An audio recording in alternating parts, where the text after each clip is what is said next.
and hosting for BagelTechFoto is provided by UK2.net. Web hosting for everyone.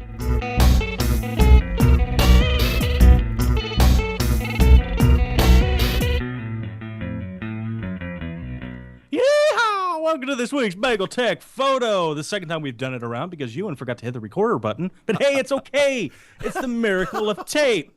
So much for keeping that one quiet then.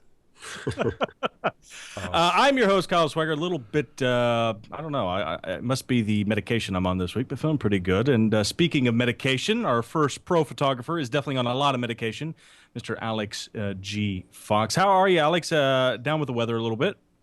Yeah, I'm cool. I'm a bit coldy, a bit grumpy, but I'm with my favourite two fellas, so I've got no worries in the world. With my homies. Oh, yeah.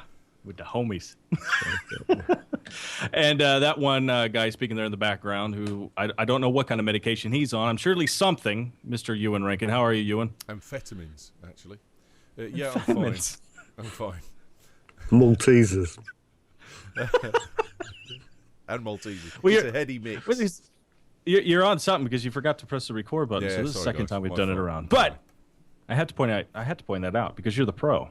And so it's funny to see that every once in a while. I'm not pro audio. You're the pro audio, so there we go. Right.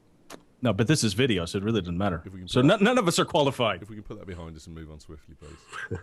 No, I cannot. No. I do want to get on to this week's news. First, though, the BagelTechFoto group on Flickr right now, growing. We've got, what, would you say about 30 members? I haven't checked it out this week. We got it's 20 been one or of 30 those members, yeah. It's doing well. And some 20, yeah. brilliant pictures. Absolutely fantastic pictures going up. Real good quality stuff. And I haven't posted any. So.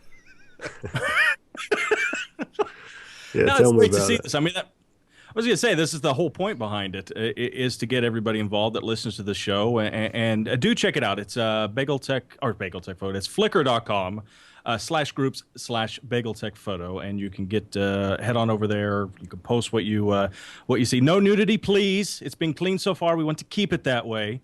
Yeah. So, Showcase and your work. also, go on. Just showcase your work and take part. We're going to do monthly assignments as well, and we've done one for this month, which is reworks of classic album covers, which one of the members, Aaron, picked up as being this week's assignment. So you've got to do a rework of a classic album cover, and I haven't done mine, but I'm doing it this week for definite. I know.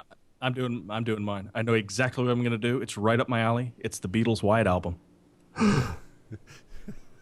Lazy git. Hey, I'm it's going to do classic. the Beatles Black Album. I'm just going to leave the lens cover on. I never knew you were a Metallica fan, Alex. Yeah, my kids are. Strange things we find out. Speaking of things we found out this week, speaking of news, which is, again, well, I won't even say it's small because it always is small, but there is some nice news that did come out this week. And the perfect thing, if you're looking, I mean, this is something I'm looking to really upgrade to because I'm really liking the look of this new camera from Panasonic, the Lumix G3. We've seen it that was kind of leaking this week. We thought it was going to come out. Then it did come out. And there's a great review actually over at Tech Radar on the thing right now.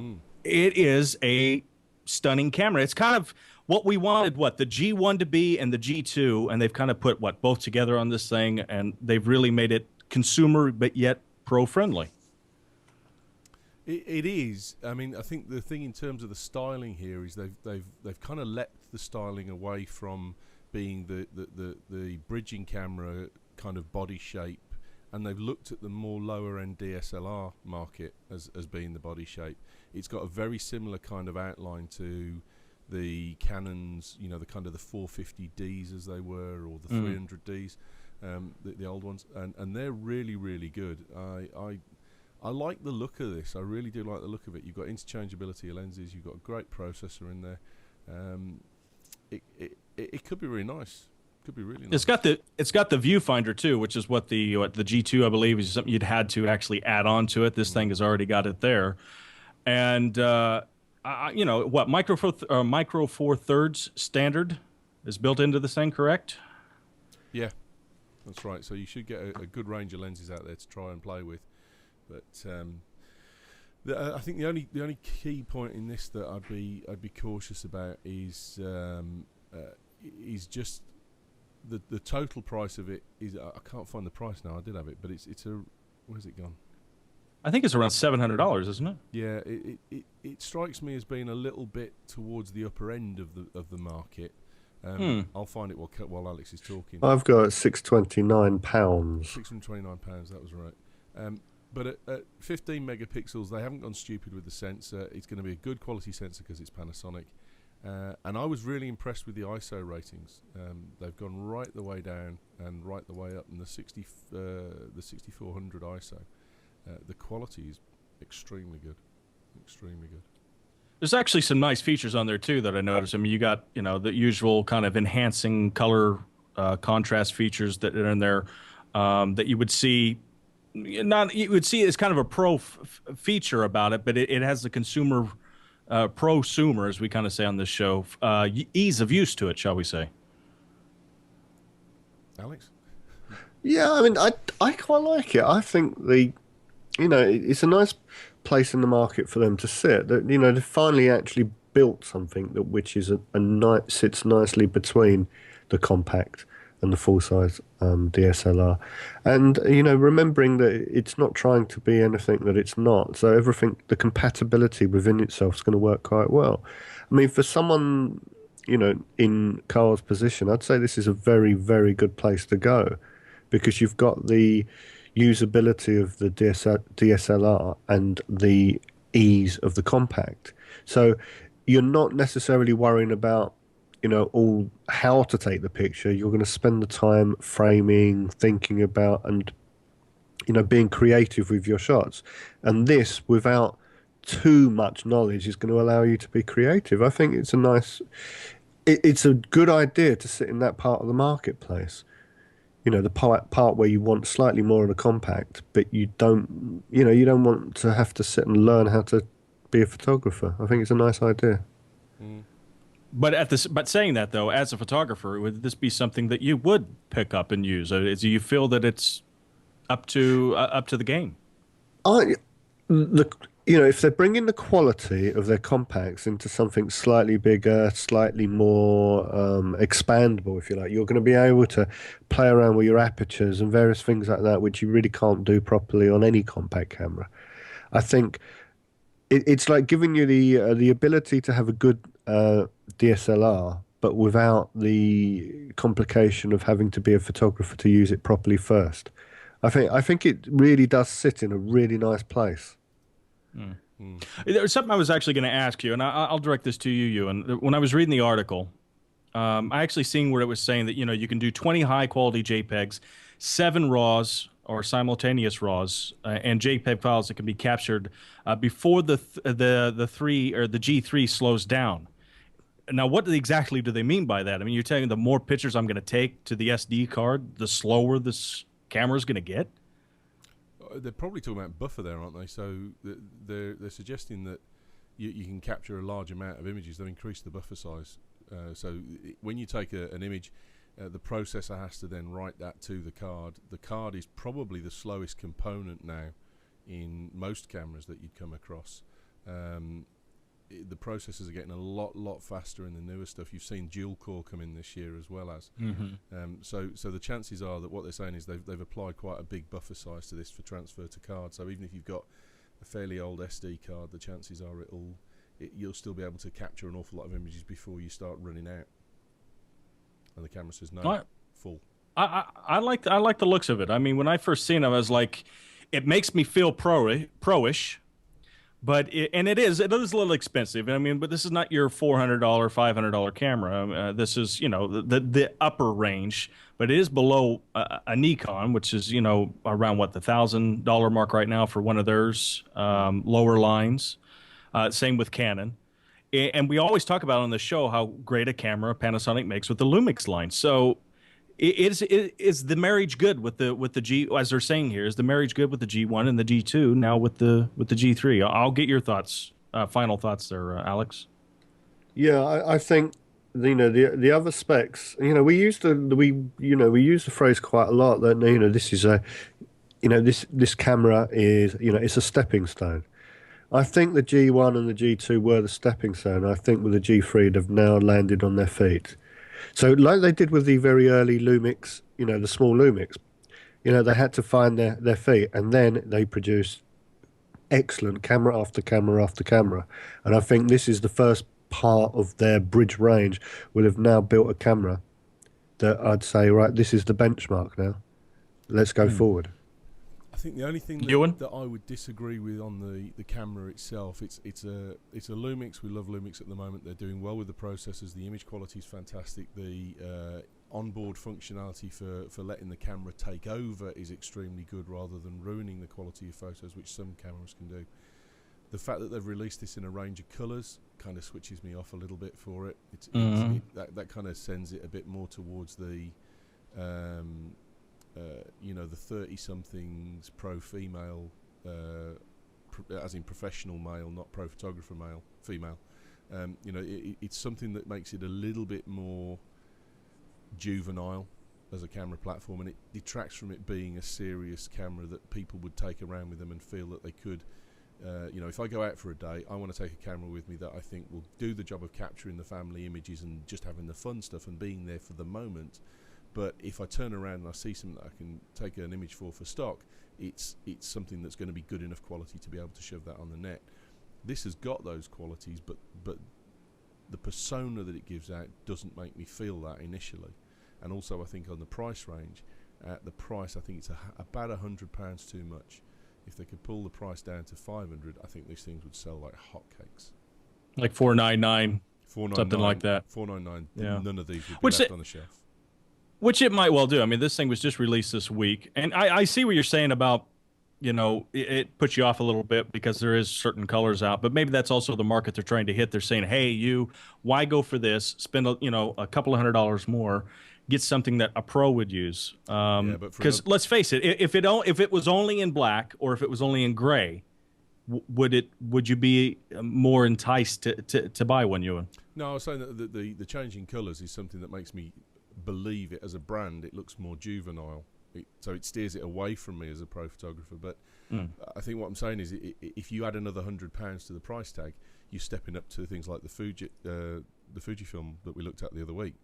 Now, on that kind of money, I'm sorry, but the Fujifilm's got more.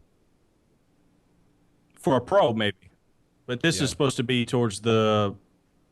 This is supposed to be the blend, as you're saying, the perfect blend, though. Yeah, but And it's maybe the not. Fuji is not so much. Well, that's the point. I think you talk about interchangeability of lenses. Well, interchangeability of lenses is something that's generally at the pro end market, and Mm. you look at the range of optical zoom that's currently available on other low end cameras at significantly less than the price on this, and then you say, right, well, I want image quality, and I'm going to look up to the next one up as being the Fuji film that we looked at the other week.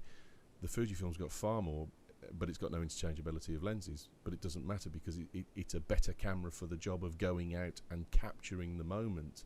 This is where you start. If you're prosumer, if you're sitting right, I've gone past the ability of just shooting family photography for memorabilia. All I want to do now is shoot stuff that's more commercial, that I could maybe make a bit of money out. I could add some stock photo. I could put something on Flickr that someone would go wow at. There's better cameras for this price. Mm. I see where you're coming from. I see where you're kind of going there too. I mean, why? If you're going to act pro, then get a pro.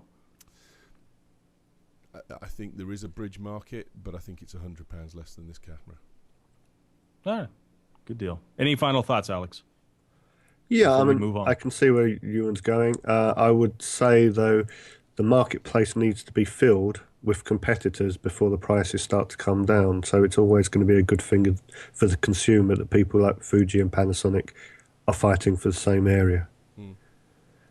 I think good Canon might enter. I don't think Nikon will. I don't think it's Nikon's game, but I think Canon might enter this area as well. And then let's see what happens. Well, the kind of pro crossover line for Canon has always been the G series market, hasn't it? The G9 through G11, G12.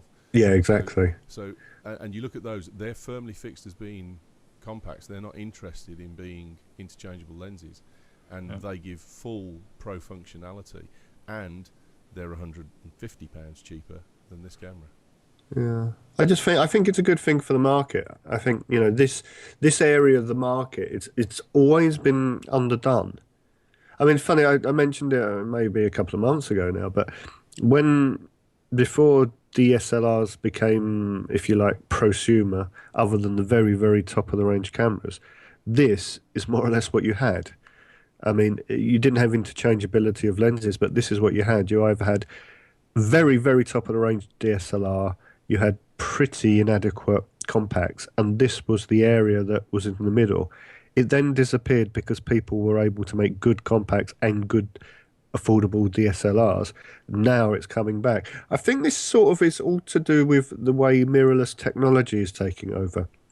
And I think this smaller form factor, etc., is the way that some of the consumer DSLRs will eventually end up being anyway, because they're going to be able to shrink the units down by the very fact that they're not going to have mirrors and various things. So, like I say, this is a good starting point. I think it's going to force some of the others to, enter it. But they might be. And this, to me, is a compact that's been upgraded towards DSLR. I think the next thing will be the DSLRs that are going to be shrunk down into this range. So I think, like I say, I think it's a good thing that it's happened. It might not be the best end product that we're going to get, but I think it's a really good start. I think you're going to buy this camera, and I think if you go and check the eBay market in 6 months' time, there'll be a glut of these things on there, and whoever buys it will have it for 6 months, and then after that, we'll be eyeing up a D7000 equivalent. Yeah, yeah. No, it's good points from you both. I mean, I see what Alex is saying. I think I agree. I think there needs to be a market for it. But I agree with what you're saying, Ewan, and the price does need to come down. I mean, they need to bring it like, well, I could get a compact here that does really great photos from the Lumix line, or for $50 more, $100 more, I can get this and really, start to show me the way of becoming maybe a pro. I see that point, but for the price it's at right now, you're probably right. If it does stay that and it doesn't have a price drop in the next 6 months, you probably will see them on eBay. I'll agree with that. If anyone stopped me in the street and said I can get a G3 or for £800 I can get a D7000, and I'm not even a Nikon man, I say the D7000 based on what I've heard Alex talk about. I wouldn't say go for this camera. It's if you've got a choice within under £1,000, it doesn't figure. No, I agree. The price is high, but to say that if there is a few on eBay in 6 months' time for £200 or £300, I'll buy one. Oh yeah, agreed. Oh yeah. Heck yeah. And I'll post it to Kyle. Yay! And he'll get it when the G7 comes out. That's right. That's usually about that's the way it is here. Let's move on now to what we were talking about: compact cameras. And the one that caught my eye this week, because there was so much coming out from Panasonic this week, I just didn't want to flood the whole podcast with that. And this goes down to a 14 megapixel from BenQ, I believe it is. It's the E1465. Nice little stylish little camera here. Like I said, 14 megapixels. It does HD video, which is 720p, 2.7-inch LCD screen on the thing. So the screen could be a little bit bigger. But I have to say, when we were looking at the price point here, it's coming out late May. And once again, I've lost the price. But while I look for the price, give me your thoughts, guys, on this camera. Pricing's to be confirmed, mate. It's not. Oh, pricing's to be confirmed. Okay. I think it's a pretty little camera, actually. I think it's the less is more approach to camera building. I like it. It doesn't look like a piece of plastic that you'd get from, say, Nikon. I mean, one of the troubles I have with Nikon, anything sort of below a certain price range in Nikon is, it's one thing to make it cheaper. It's another thing to make it look cheaper. And this here looks like a nicely built. It sort of has the look of a Leica. It looks like it's been built nicely. And there isn't a lot we can go on other than the specifications, and the specifications are fine. Do we say anything about the name, though? The proof of the pudding's in the eating, of course, but the specifications look good. Do we say something about the name, though? I mean, BenQ. I've seen some BenQ stuff that they make a whole bunch of different products other than just cameras. I mean, you could say that it's the cheap Sony right now, maybe. I don't even know if I want to even go to that direction. But have any of you ever, Ewan, have you ever used a BenQ camera? Nope. Never, and I won't be starting anytime soon. I think the chances are you'll find that inside this is probably Samsung components. BenQ are very good at tying up with big manufacturers. They've had big ties up with Siemens and Fujitsu on products. They've got to make up their mind whether they want to make cameras or phones or dishwashers or anything else. It's not a brand which strikes me as something I would even stop and look at the price of. As soon as I see BenQ and a compact camera, I'd move on to the next one. Now that's my prejudice, and that's probably wrong of me, but that's it. That's the who cares? That's what the consumer does. Say you were walking through the store, BenQ, major sale going on, 50% off, factory's closing. You see this camera, which we have to say, it does look okay. It doesn't look cheap, not like a lot of things you would see. Even some of the, I was going to say Casio and these kind of things that are out with the little compact cameras. $100, say, or say 89 pounds. Would you take a second look? I'd buy it for Ellis at £100. That's exactly what I was thinking. This is perfect thing to give to your kids. Yeah, but this thing isn't going to come out at £100. See, BenQ, what are BenQ famous for? Being BenQ. No, monitors. BenQ are fantastic at monitors. They do great monitors, they make great monitors, and they are really not competitively priced monitors. They're usually towards the higher end. So, in terms of the brand name, they're going to want to keep the brand name up. They don't want to see BenQ as a brand name go down towards the cheaper end market. This camera's never going to be £80 to £100. This camera's going to be £250 to £400, and it's too expensive by £150 at that point. If it's $250, that's pushing it. If it's $450 or $400, no way. If it's $150, do you see a market for it then? You just said for the kids or the teenagers or something like this. I mean, what I was impressed about, it has a bit of a stylish look about it. 14 megapixels. I don't know what the size of the sensor is in the thing, and it does offer some onboard effects too. So obviously, again, we're not looking at the pros here. But we're probably not even looking at prosumer here. You're just looking for the person that wants to whip out the camera, probably a good, decently priced camera. Don't you think that if it's 200 or more, they're going to lose that market? There's no way that this will even be successful. You're into the Panasonic comparisons then. If you go to a photo shop where you get decent advice rather than pushing what's flavour of the month, like some of the high street places here in the UK, they won't steer towards this, they'll steer towards the Lumix. Alex, anything to add? I mean, I agree with what Ewen's saying. If you went to a proper shop, they'd steer you to towards the Lumix. But the Best Buy, the Jessops, walking to the shop, I need a camera, what can you sell me? Oh, this has just come in, it's very nice. I think, it's sort of like the LG. I remember when LG first started making televisions, it was like, well, how are they going to compete with Sony and JVC and Toshiba? And I don't know what the sales of televisions are, but I bet you LG might be number one. I think it's things like this. I think it's, the companies like LG, they had to make something that was good before they could even start to get into the marketplace. There was no point of them making rubbish that was cheap. They had to make something good that was valuable. I think there's a place for another manufacturer. I always think it's healthier for the rest of us. But again, if this can be very, very high end and it can be very, very good, but if it's overpriced, it's not going to get anywhere because of the label. But I mean, I wish them luck. I mean, I always think it's a nice idea that someone else comes in and shakes up all the other competitors. So, let's see what happens. Absolutely. We'll keep our eye on it, because if it comes out at 100 pounds, then we all might take a second look. But if Ewan's is going with his gut, which he's usually right, gosh, thanks. we probably won't see it do anything. So, but I like the looks of it. Are we all in agreement to that? Can we agree that we like the looks of it? I like the looks of it. It's a nice dance floor camera. Oh, that's as good as it's going to get.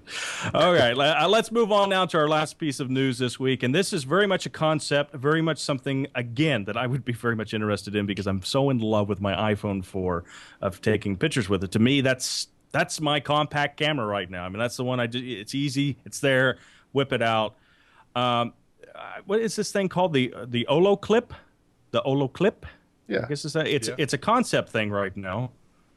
Well, it's beyond concept. They're waiting for production, aren't they? Yeah, I was going to say, yeah, that's a little premature. I mean, it's going to be $45 if they can get enough people interested in this thing, or possibly $60 if they're a little bit low, that they don't have as much interest in this thing. But I think it's interesting. It's like 3 lenses in one.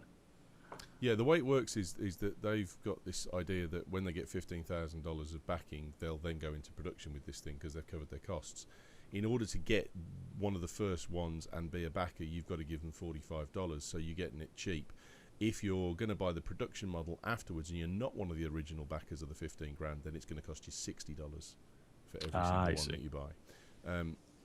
But are you really going to pay $60 for something to clip on the corner of your iPhone to give you 10 times macro and wide angle? No, but I would definitely pay $29.95 through television. Exactly. This is a KTEL product through and through.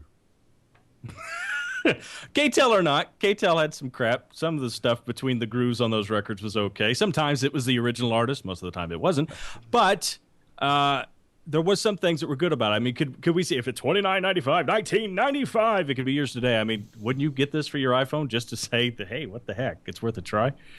20 quid sold. But it won't be 20 quid. We're back to price. It's the price war today here on the podcast. It won't be 20 quid, though. I mean, the only thing I found, I was looking at that thinking, okay, right, the fisheye, completely pointless. You could do that afterwards on a computer. Yeah, the only thing that makes any sense with any of these things is, well, you've got 2 things. If you can widen the viewing angle, e.g., make it a wider angle lens, then I can see some sort of point to that, because that's not something that you can do electronically afterwards. If you can't get the whole picture in, you can't get it in, and that's just the way it is. So a wider angle lens, that makes some sense. And possibly a decent macro. I think a decent macro, because I mean the iPhone 4, it's a fairly good camera, but it does miss out on being able to shoot very close up on things. So I mean, some of the other functionality of this thing, like I say, the fisheye is a bit pointless. But to say there's certain things that you can actually get the camera to take, and you can't electronically play around with it afterwards, is it's a nice idea. But possibly they should, I don't know, maybe incorporate it into a case of some sort. If you had a case like, those battery packs, whatever they're called, Morpheus or something, I can't remember what they're called now. Mophie, yeah. Now, if you had like a slide on the back of your Mophie that you could slide over the bit over the, because at the moment I'm pretty sure they have a hole for the camera.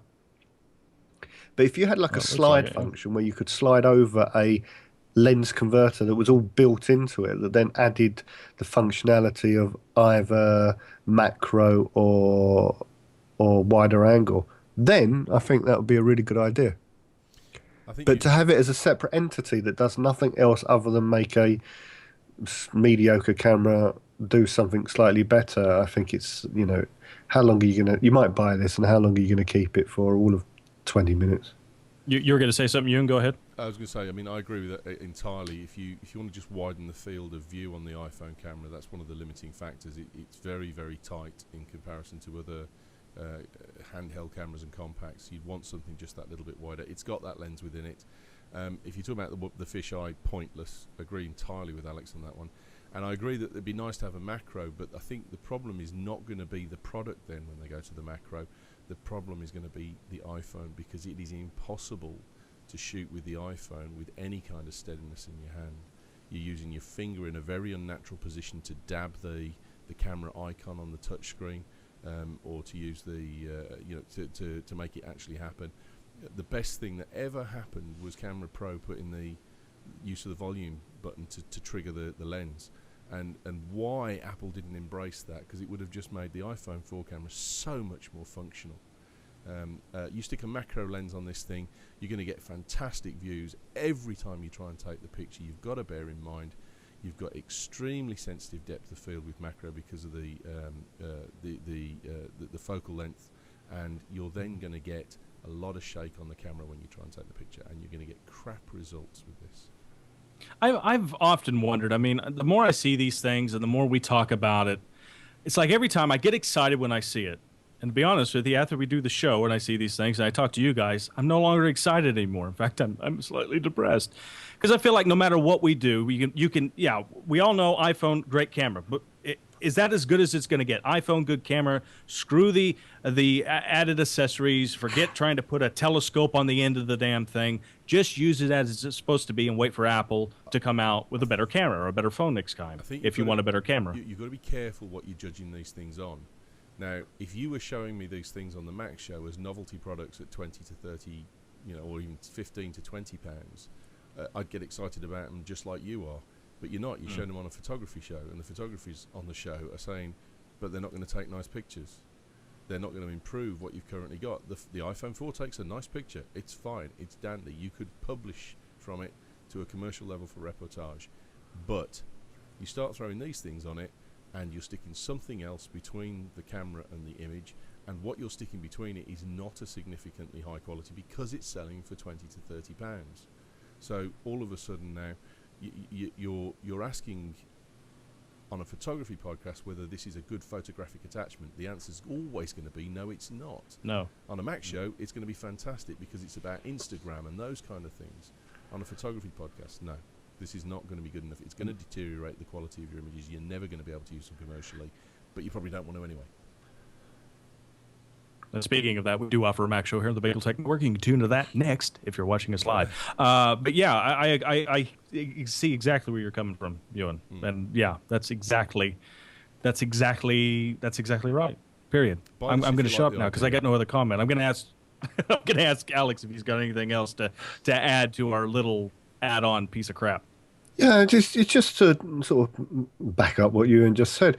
I mean, there's a reason why a good macro, a good fixed macro lens costs between £200 and £300, because that's what it costs to make a good macro lens.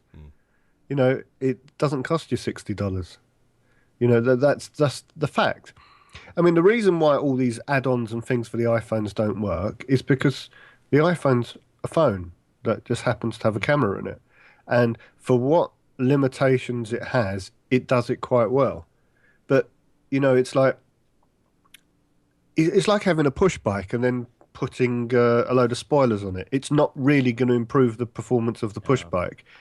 If you've got like a 700 horsepower big American Mustang and you put some spoilers on it, it might have some sort of effect. So, it's like adding the limitation of the iPhone 4 is what it is. That's what you get, and that's why it's an extra on your phone. If you want to put an extra on a camera, then buy a camera and then buy an extra. Don't try and put, rubbish on mediocre. It's not going to improve anything. Yeah, it's K-Tel all over again. Yeah, I'm afraid so. Right. The concept is a lovely idea. It's a very clever concept. And I think that's what we're supposed to get excited about. Our drawers are full of clever concepts. And so are car boot sales and garage sales and all the other things. And eBay. Yeah. eBay. Guys, how about some cheap stuff? Crap. All that this week. I won't say the other word that's here in our show notes. We'll start with you. Who wants to go first? Go on, Alex. Yeah, I just, I mean, actually, I saw Ewan writing something down while I wasn't paying any attention. I thought, you know what, that's a really good idea. I better come up with something quick. The other night, I was sitting there and it was really, really cloudy. And for some reason, I just thought, I haven't taken a moonshot for ages. And I actually went to the trouble of getting some cameras out and the cloud didn't clear. So I gave up with the idea of it. But I was thinking that was something I really used to enjoy doing, taking some really good pictures of the moon. And then I thought, well, another thing I did do years ago is I used to leave the shutters open on, it was a film camera, so I think it was the B setting. Bulb. Yeah. And I just used to leave the shutter open. And, I didn't know what I was going to get. And then what was nice with film, you didn't know what you were going to get until you got your prints back. It's not like you could review it and go, oh, I'll take another one of them.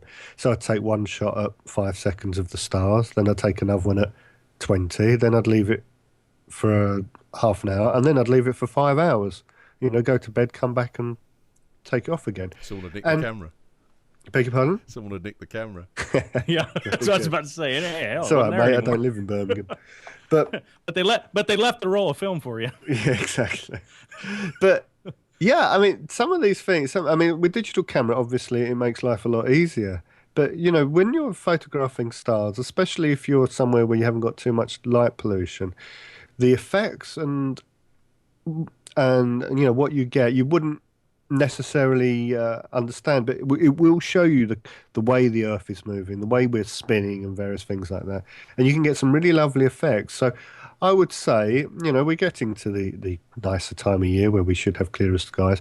Have a go at photographing the moon. I mean, the trick with the moon, it's quite a short exposure because of the moon and the Earth, because they're actually quite close. If you give it any sort of length of exposure, and you have different times of the year, different things, but have a practice because you'll see it very, very quickly goes out of focus because things are moving a lot quicker than you realize they are.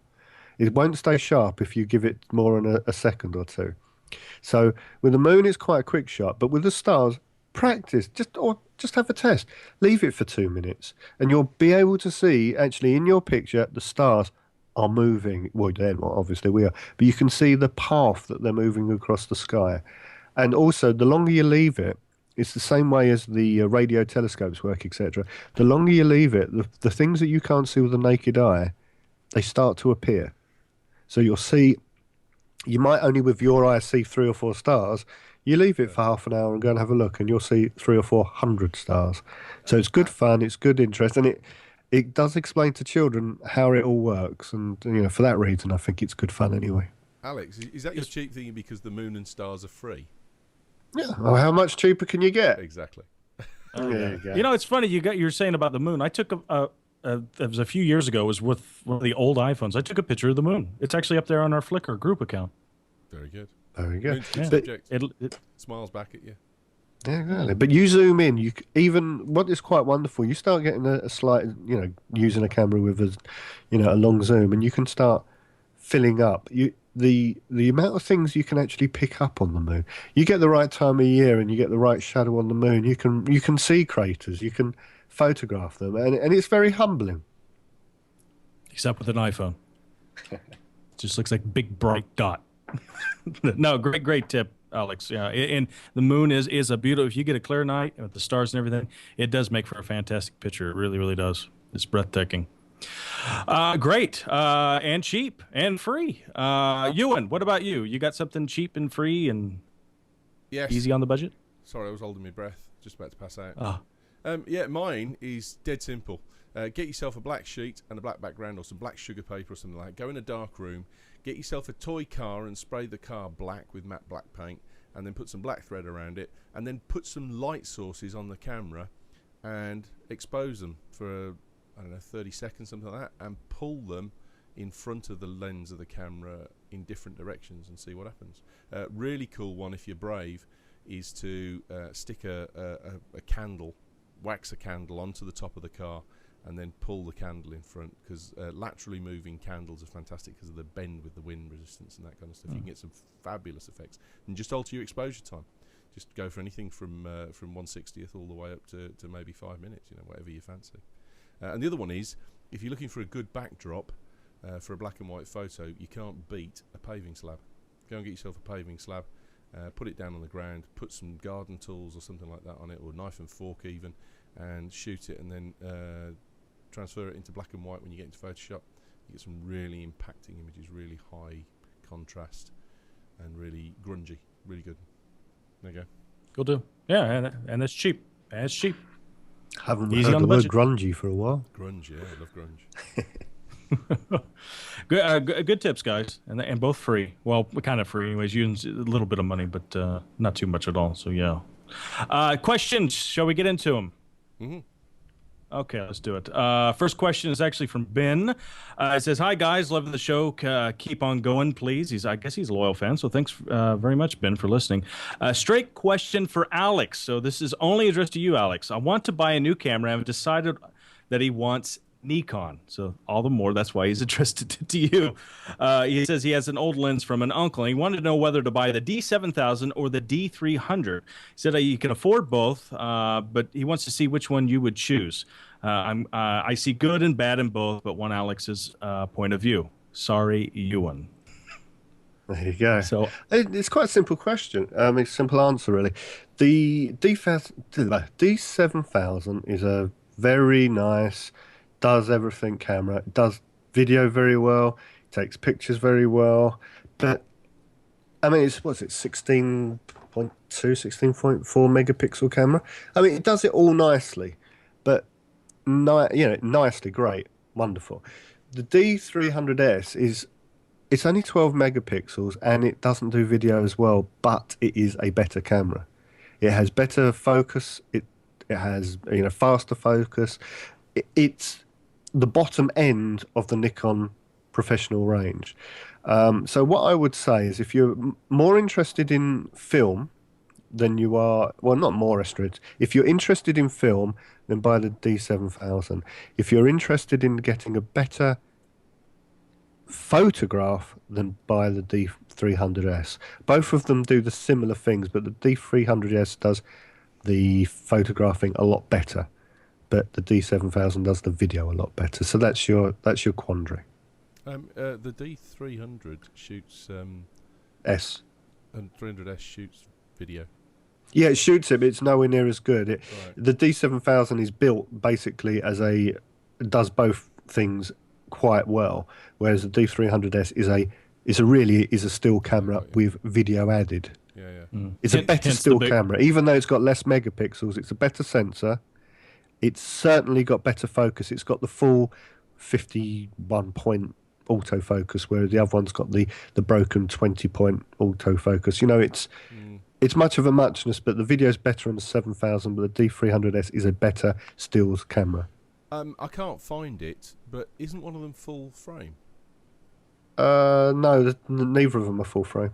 It's the right. 700 that's full frame, not the 7000. Right, okay. I've got it in my head that one of them was a full frame. Sorry. No, they're both 3/4.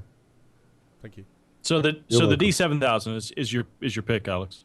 If you want to do video, then there's no question. The D7000 is better for video. It's full HD, where the 300 isn't full HD. All right. Hence the bigger number. So it's either the D300 smaller number, D7000 does more bigger number. Yeah. Okay. There you go. Cool. Next question, last question for this week, guys. We're only going to get to 2 this week. Hi, guys. Love the show. This is from Greg. He says, with all the nice weather you've been enjoying there in the UK, which I guess is kind of a treat for you guys, isn't it? I have been out with the kids and have taken lots of pictures. I've tried to follow the Norman Parkinson advice and keep the sun behind me on the subject, but there have been several times where the kids in the shade and the background have meant that there are silhouettes. I know that there are perhaps a number of ways to solve this problem, both when I shoot and in Photoshop, but I would love to know what Alex and Ewan think would be best. So I'll go to you actually first, Ewan, since you didn't get to speak much last time. Go ahead. Same as always. Fix it when you take the picture rather than fix it in Photoshop afterwards. So if you're going to shoot kids in shade with a light background, you're going to need a fill flash. You're going to have to illuminate them in some way to get it to work properly. If you really absolutely can't do that, then it's one of those instances where shooting in RAW is definitely going to help, because you can bring up highlights and take down contrasts against backgrounds to make the image look better. If you're stuffed and you can only shoot in JPEG, then I'm afraid you're into things like the dodge tool, which you take your life in your hands with the dodge tool on Photoshop. Sometimes you'll get something really, really good, and other times you'll get utter crap. The other thing is just to think about what's important in the image. Is it the kids or is it the background? And if you blow out the background, it's not the end of the world as long as you've captured the kids. So meter off the kids rather than metering off the background. Go for a spot metering instead of evaluative. Cool. Anything to add, Alex? Yeah, I mean that's all great. There is in Photoshop there is a shadow and highlight function once you've processed the picture, but I always find it gives you a very, very odd contrast on the things that you've brought up. You get very grainy as well, doesn't it? Beg your pardon, sir? It's very grainy in the darkened. Yeah, it's not particularly good. The other way you can do it, again, post taking it. If you know you've got the problem and you've got a tripod, shoot 2 images. Shoot the first one of the kids, get the kids right, etc., and then shoot the second one and meter off the background, and then you can just combine the 2 images. I mean, sometimes you can't get the picture you want. It's just not possible unless you set up the picture yourself. If you just want to take a picture because your kid's doing something really interesting, then you've got to shoot it. But I would always say, get rid of the background. Don't worry about it. Take the picture of your kid, even if you have to use a fake, refocus the picture afterwards in Photoshop, blur out the background if it's gone. Get your kids right, and everything else will be fine. Great. Cool deal. Cool deal. Guys, have we got time for one more? Because I do have one more Yeah. here. Sure. Okay, great.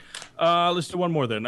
Usually, this is actually from Marga. I guess she's a new listener, and she's checking out the photo show. And she normally listens to our Mac show here on the network, but she's not sure enough of being, I guess, a photographer or joining in the photo, or a photo podcast. But had a problem. Wonder if you guys could help. She has a Panasonic Lumix compact camera and uses it to capture family moments and days. Not really so much the artistic thing. She's noticed that sometimes when she takes a picture of the kids, they're in full length. Their faces look a little out of focus. Why is this happening, and what can she do to stop this? Who wants to take it first? Alex? Yeah, I mean, quite often when you've got taken full length pictures and you've got some focus issue, it tends to be because you're zoomed in on full zoom. Compact cameras, they are good. They're great, but they don't have the abilities of some of the bigger lenses. I mean, on bigger lenses you get soft focus at the end. So on compact cameras you probably have a lot more trouble. If you are having trouble, if you can, then give more background around the picture. The camera probably, I don't know what you've got it set up on. A lot of these take the focus. I don't even know on some of these small compacts if you can tell it what part of the picture to focus on. So if you are having problems where you've got, if you've got a full length person, the chances are also got a very large background around them, and the camera is quite likely focusing on the background and not on the people themselves. So pull back a little bit and see if you can center the person in the middle. Then focus lock on their face, because I'm pretty sure they still all have focus lock. Yeah. Then move the camera to where you want to place the person. But it sounds like the camera is automatically taking its focal point, but it's not taking it from the subject. And normally, if it doesn't know what to do, it will take the focus point from the very middle of the picture. So pull back, get the face. If that's obviously the most important part, focus on the face. Wait, you'll probably get a beep or you'll get a green light in the eyepiece. Then move to the place you want while you're still half pressing the shutter down, and then take your picture, and you shouldn't have any problem.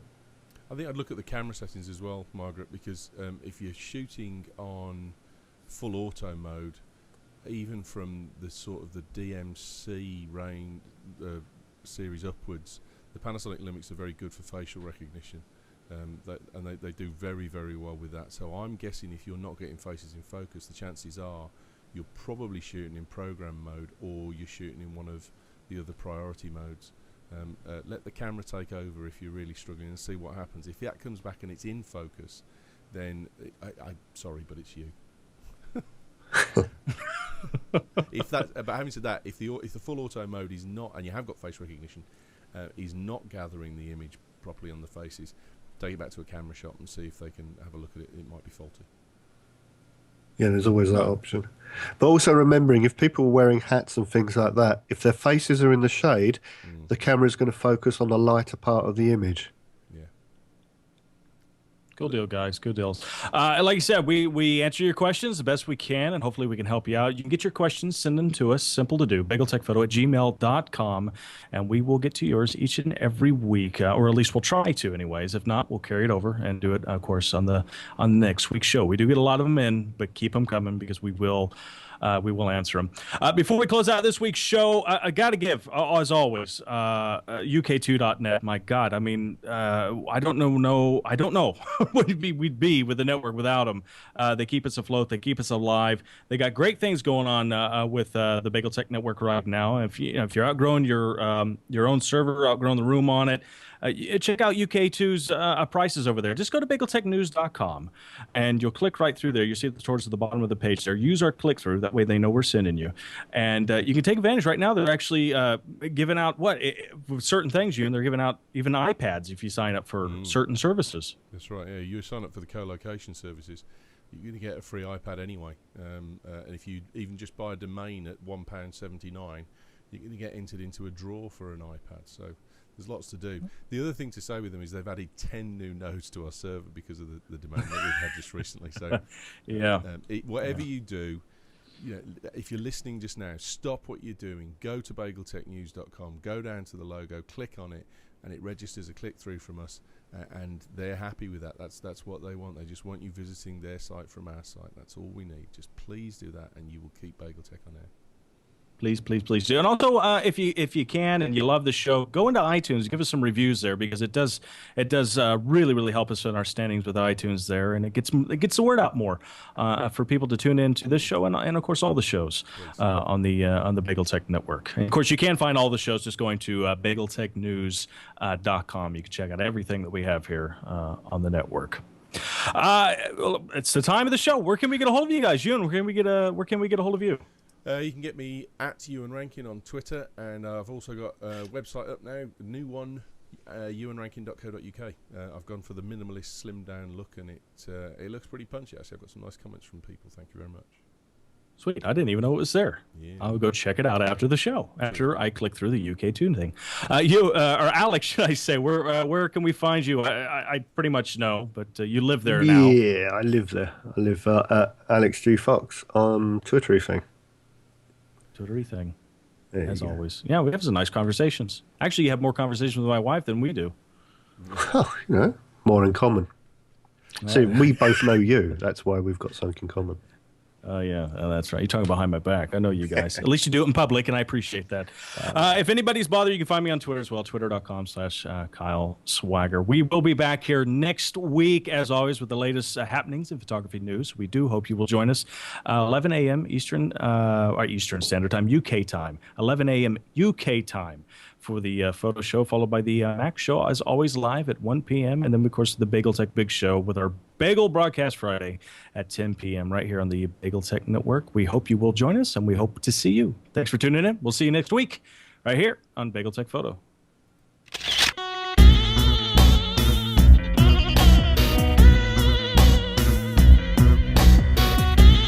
Bandwidth and hosting for BagelTechFoto is provided by UK2.net. Web hosting for everyone.